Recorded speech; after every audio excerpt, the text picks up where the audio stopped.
I'm John Moscow. And I'm Amy Halpern-Lamb. Welcome to Ethical Schools.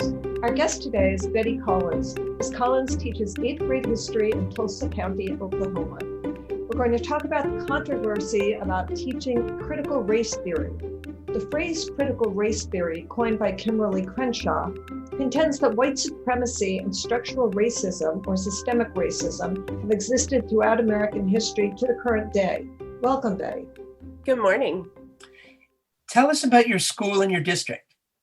So I teach 8th grade U.S. history for Union Public Schools. We are part of Tulsa and also part of Broken Arrow.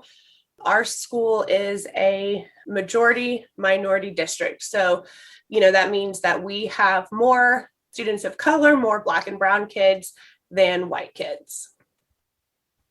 Oklahoma recently enacted a law known as HB 1775, designed to restrict teaching of critical race theory. What does the law provide? So this law has several different pieces. One of the pieces says that you cannot teach anything that says that one race or gender is inherently superior to another. That's great. Nobody should be teaching that. Another part of the law says that you cannot teach anything that makes students uncomfortable.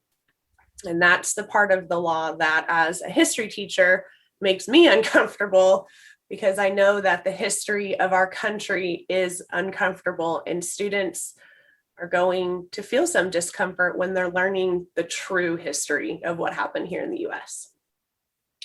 Why do you think the legislature passed and the governor signed the law?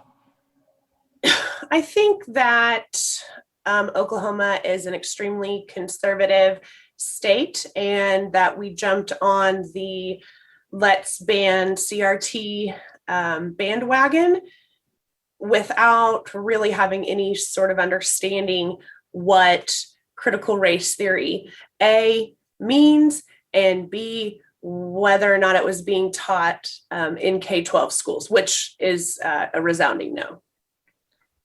Betty, what are the misunderstandings of CRT? Why are conservatives so upset about it? I think one of the misunderstandings is that it teaches that white people are racist.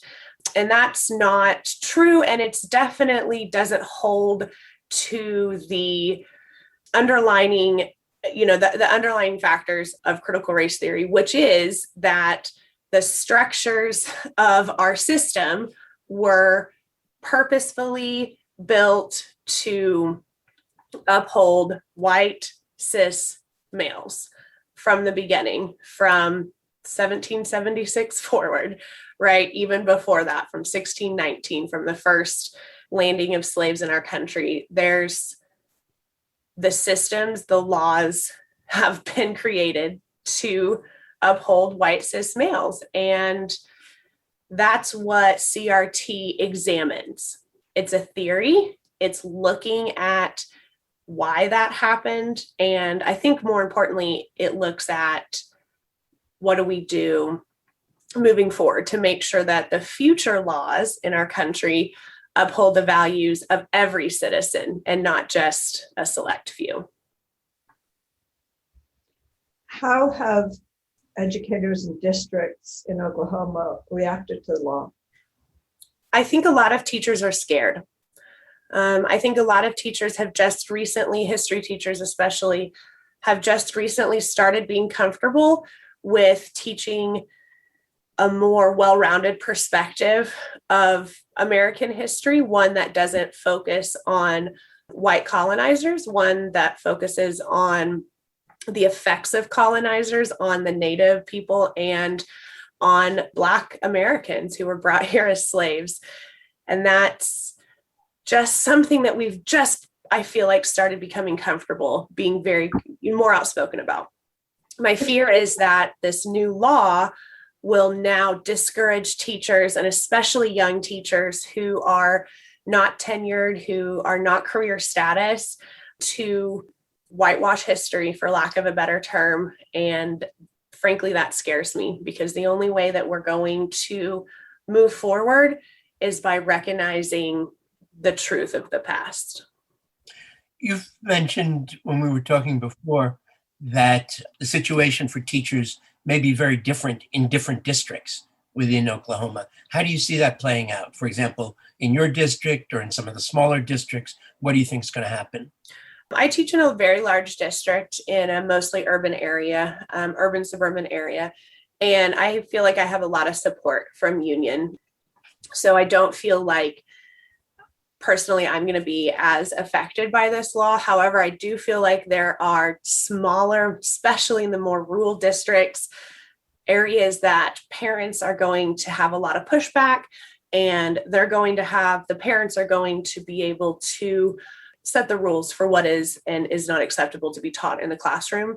And that's not the parents' that's not their job. That's the job of the State Department of Education. And I think as long as teachers are sticking to the standards, then they should be free to teach those standards in the way that they feel is the most effective.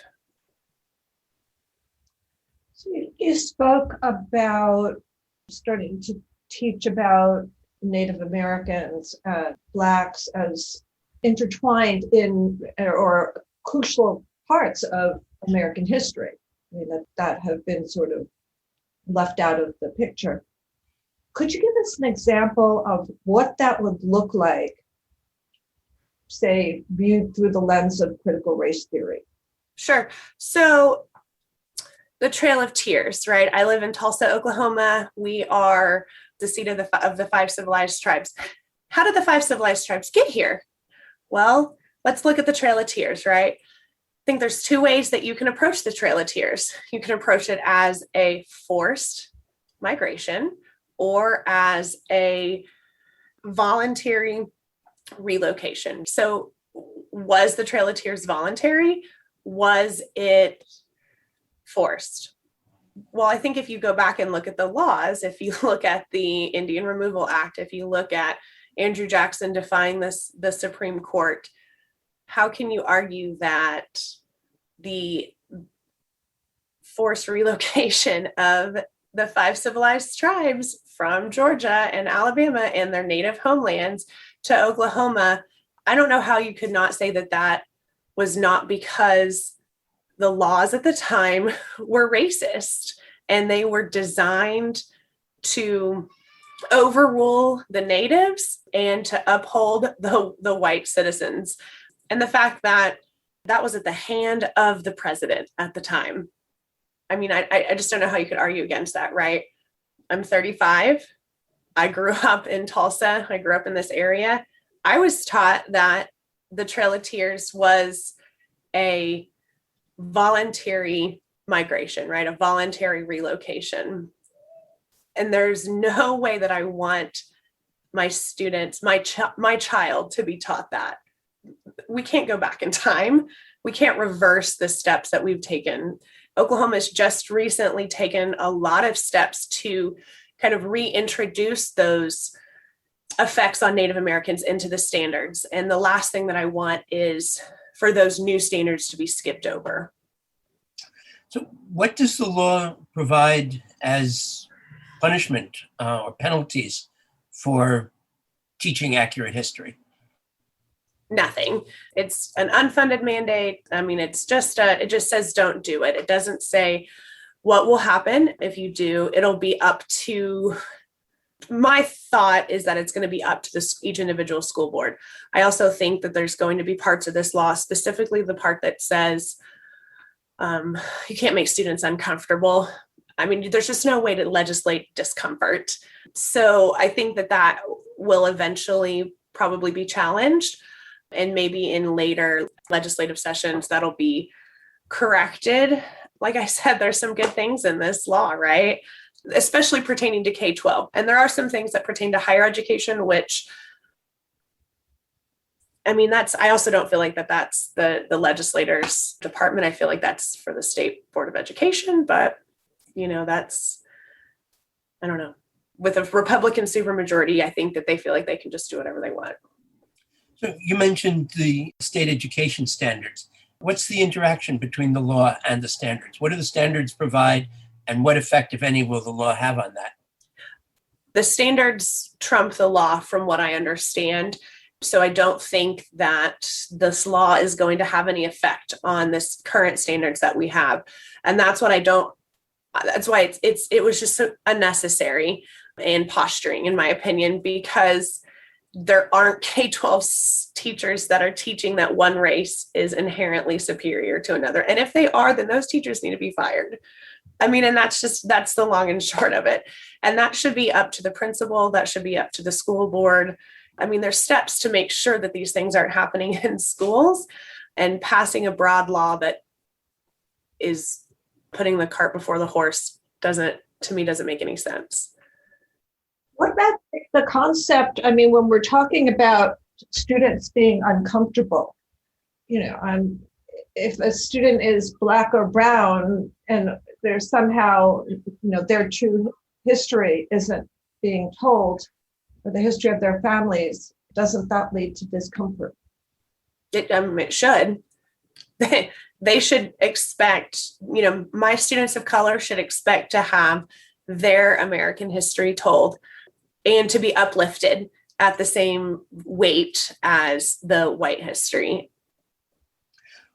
As a history teacher and as a teacher, how would you respond to a parent who comes to you and says that he or she doesn't want their child to be uncomfortable with what they're learning? What would you actually say in that conversation? I think I would immediately refer back to the standard and just say, here's the lesson. This is why I taught it the way that I did. And here's the standard that I'm basing my lesson off of.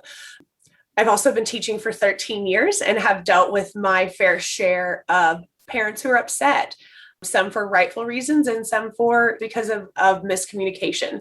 I pride myself on my communication skills. So that would be my first step, would be to communicate with those parents. However, I also realize that some of our brand new first, second year teachers aren't going to have that level of comfort.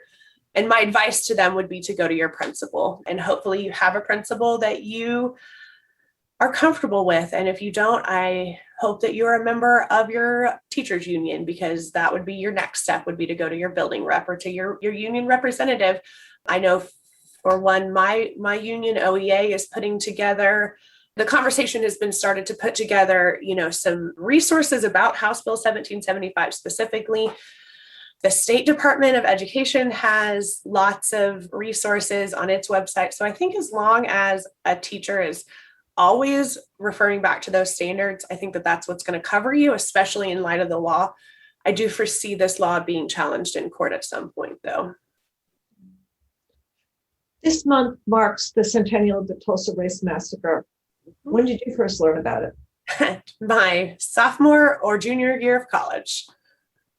Born and raised in Tulsa, Oklahoma, didn't know anything about the Tulsa Race Massacre until about 20 years ago. And it's sickening. You said that you weren't politically engaged until relatively recently. When and why did you become politically active? I became definitely more outspoken surrounding the 2018 teacher walkout, which was part of the Red for Ed movement. Oklahoma had a very successful, 12-day walkout, and we succeeded in securing millions of dollars of additional funding. It's the first time as an adult I'd been to the state capitol. It was the first time I'd been into the offices of my legislators, those people who actually represent me. I'm a loyal voter. I've always voted in every election since the age of 18. My mama taught me well on that one. That's her big thing, is voting. And that's something I'm passionate about too. But I didn't realize the impact of individuals who take time, especially personal time, to go to the Capitol and to form relationships with their legislators. And once I realized how easy it was, I was like, oh, well, I can do this too. One of my very first news interviews was during that walkout, and just a reporter from Channel 6, I think it was, just kind of stagged me in the hallway and was like, overheard me talking or something. And it just kind of I had a great relationship with a reporter, Megan Allison. She became a dear friend. She's since moved to another state, but man, she was a great education reporter, great local education reporter, and did a great job of keeping local issues surrounding public education in the news. So I felt like I was like beholden to her a little bit to do those interviews that she asked me for, because if I asked her for something, she would do it, hey, I want you to cover this topic or whatever, and she'd find time. So do you think it's the role of history teachers, or specifically civics teachers, government teachers, to encourage political engagement? Yeah, definitely. I think that every student should be civically engaged. And I think that there's a local district that has a senior brunch or senior breakfast, and they have a voter registration card at every single table during that brunch. I think that's a brilliant idea. And I think that every district in the nation should do that. I think that's what's going to change things, is when more than 30% of the citizens vote. It's the voting statistics. I learned a lot about those voting statistics, and specifically about teacher voting statistics, which are no better than the general public. And that's really frustrated me, that I learned a lot of this and surrounding the walkout, and just kind of digging into statistics, because numbers are interesting to me, even though I teach history, and math is not my favorite subject, something I'm not terrible at, but not my favorite. Statistics really speak to me for some reason. So, man, when I learned that like 20 to 30% of Oklahoma teachers vote, like, what? No, like we can do better than that. We can't be here saying like, this is what we should be. I don't know. And if that's the percentage that vote, right, think about how many more are actually, or how many fewer, I guess, are actually active, who are writing their senators and their representatives. And I mean, mine know me by name for sure. You mentioned the walkout and Red for Ed. What was Red for Ed, and how did it start, and why? So Red for Ed was just the movement in mostly conservative states around the country in 2018, spring of 2018, to just secure more funding for public schools. I think it started with Arizona. They had an extremely successful. West Virginia, I believe, had another successful walkout, Oklahoma. And then the movement has been kind of ongoing to just bring awareness to the issues that are coming up in public schools. Lack of funding for counselors, for example, that would be one issue that Red for Ed, or this movement for being more politically active teachers has spurred. I saw in one of your interviews that I was reading about that, and there was an article that said that in some districts, the only thing that the state finances in schools is desks and textbooks. Is that still accurate? Yeah, I would say that's extremely accurate. The funding level, and it's 2021, we are still below the 2008 funding level, right? So we're being funded that much less than what we were funded in 2008 with, I mean, I would venture to say tens of thousands of additional students. And so it's not just per student, it's overall funding. Right. Oh yeah. And our per pupil funding also is the lowest in the region. And I want to say we're about third in the country, lowest in per pupil funding. So that's definitely not a good thing. And it's up to each individual district to be very fiscally conservative and to be very fiscally aware of where their finances are coming from. It's extremely important for districts in Oklahoma to pass their bond issues. That's another big thing, because those extras, that technology, buildings, those kinds of things are now funded through bond issues, through bond dollars, right? So if you can convince your local taxpayers to pay more, which historically in this region, it actually keeps taxes the same because we're just renewing bonds year after year. But there's districts that, especially rural areas, where they can't pass a bond issue. So they are literally beholden to the state funding formula, which pays salaries. Mm-hmm. And that's about it. So going back to your own political evolution as an activist, how did the murder of George Floyd change your understanding of history and of current events? It shocked me. The murder of George Floyd shocked me. I have always been a staunch supporter of the police. That hasn't changed, but my viewpoint of the laws and the systemic belief system that is perpetuated throughout now, not just police, but all systems in America, was a huge awakening for me. Huge. I grew up extremely privileged. I still am extremely privileged. And I was pretty naive also. And I didn't realize that an interaction with the police, that I was going to have a different interaction with the police than somebody who was Black or brown. That thought never crossed my mind. It just didn't. And once I really realized like the American experience for some of my Black and brown kids is not the same American experience as my white kids, like, wow. And that's just going to make me a better teacher. And it has made me a better teacher. I mean, I hate the events that happened last spring and summer, but it definitely has made me a better teacher and a more aware teacher, more aware of the words that come out of my mouth and how those words are impactful for students. Like, I have made an extremely conscious effort when I'm talking about slavery in the United States to say enslaved people and not refer to them as slaves, right? And it just kind of puts they're people who happen to be enslaved. They weren't lesser than those people who weren't enslaved. That was their station in life at that point, right? And I think it's very important to focus on the fact that enslaved people were people who had families, who were ripped apart from their families. And the reason that America has the wealth that she has today is because of our history of enslavement in the country. And if you don't realize that, how can you not be empathetic? How can you be empathetic with other Americans, if you don't realize that that's where we came from? And so I think that's what's really changed, is just really having a much more aware understanding of the different experiences of people of color in the United States. You're active in your teachers union. Yes. What do you expect both the Oklahoma Education Association and your local teachers union to do right now in terms of responding to HB 1775?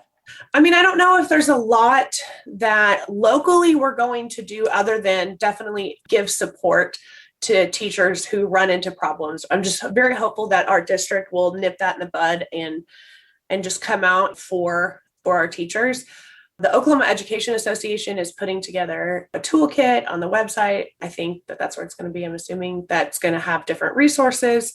I know our state superintendent was against 1775. And so I think there'll be some guidance from the state, hopefully, coming out. And I just want teachers to know, like, there are other teachers out there who feel the same way that you do. And I'd encourage, there's lots of groups on Facebook to join and just build kind of an army of allies and make sure to have some good resources, and just to be able to always justify the reason that you're teaching what you're teaching is because it's in the standard. You were talking about the Trail of Tears and Oklahoma being the home of the 5 civilized tribes. And of course, we know that the Supreme Court recently ruled that much of Oklahoma is in fact Native American land. So how do Oklahoma schools teach now about the history of Native Americans in Oklahoma? So recently, I would say within the last 4 to 5 years, our state standards were updated, our history standards were updated, and a lot more focus was put on the impact of colonization on Native Americans. So I don't think that the McGirt decision is going to change really anything in schools. I think that's more of a kind of a public opinion issue, which I just have to, again, it's one of those things like you just need to be aware of as an educator and know, like, your Native students may have some feelings about it, right? And I bring in a lot of current events into my history classroom. I think that's one way to keep it relevant, right? So that would be something that I would discuss, like, hey, how did we get to that decision? Why was that decision made? how did Oklahoma get to be Oklahoma? And those are the kind of authentic discussions with students that are great teaching moments without it being like, we're going to have a lesson today on the McGirt decision, because that wouldn't be part of my curriculum, right? That McGirt decision would not be. So I'd have to be careful with it. At this point, the newer standards support accurate teaching about Oklahoma and Native Americans? Yeah, I would say they do. Definitely much more accurate than they were 5 or 6 years ago. Been doing this 13 years, so I kind of get lost on dates and years, but it's been definitely within 10 years. And I want to say our standards changed about 4 years ago. They didn't change as far as like what we were teaching, just a lot more was included, a lot more about Native Americans, a lot more about women, and a lot more about Hispanics, and a lot more about Blacks. So it was a good update. I feel very comfortable with what our State Department did there. And that was a coalition of teachers. That's something I think our State Department does a great job on, is involving teachers in those decision-making planning meetings. Thank you so much, Betty Collins of the Union School District in Tulsa County, Oklahoma. Thank you, guys. It was great. And thank you, listeners. If you enjoyed this podcast, please share it with a friend or colleague. Subscribe wherever you get your podcasts and give us a rating or a review. This helps other people to find the show. Check out our website, ethicalschools.org, for more episodes and articles, and to subscribe to our monthly emails. We post annotated transcripts of our interviews to make them easy to use in workshops or classes. We work with consultants to offer customized SEL programs with a focus on ethics for schools and youth programs in the New York City and San Francisco Bay areas. Contact us at hosts@ethicalschools.org. We're on Facebook, Instagram, and Twitter at Ethical Schools. Our editor and social media manager is Amanda Denche. Until next week.